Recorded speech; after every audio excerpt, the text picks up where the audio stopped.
पुन्हा पुन्हा खावीशी वाटणारी गोकुळ बासुंदी। राधानगरी धरण क्षेत्रात काही वेळ पाऊस तर काही वेळ उघडी बसल्याने पाण्याची पातळी 7 स्वयंचलित दरवाजापर्यंत आहे। सोमवारी मिळालेल्या माहितीनुसार राधानगरी धरण 82.17% भरले आहे। राधानगरी धरणात 6.87 TMC पाणीसाठा आहे। धरणातून पॉवर हाऊसमधून 1600 क्युसेक तर सेवाद्वारमधून 1500 क्युसेक असा एकूण 3100 क्युसेक पाण्याचा विसर्ग भोगावती नदीपात्रात सुरू आहे। त्यामुळे भोगावती नदीपात्रातील पाणी पात्राबाहेर पडले आहे। गेल्या 4 दिवसांपासून सर्वत्र पावसाचा जोर कमी असल्याने नदीकाठावरील पुराचे पाणी थोड्या प्रमाणात ओसरले आहे। मात्र पावसाचा जोर वाढल्यास धरणाचे स्वयंचलित दरवाजे केव्हाही खुले होण्याची शक्यता आहे।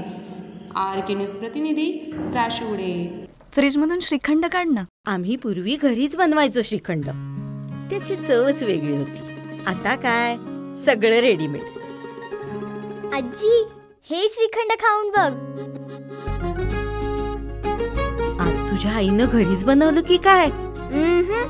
हे आहे गोकुळचं श्रीखंड। अगदी जिभेवर रेंगाळणार। जिभेवरच नाही तर मनावरही रेंगाळणार। गोकुळ श्रीखंड, मनावर रेंगाळणार। ताज्या बातम्यांसाठी RK न्यूजच्या YouTube चॅनेलला सबस्क्राईब करा आणि बेल आयकॉन प्रेस करा।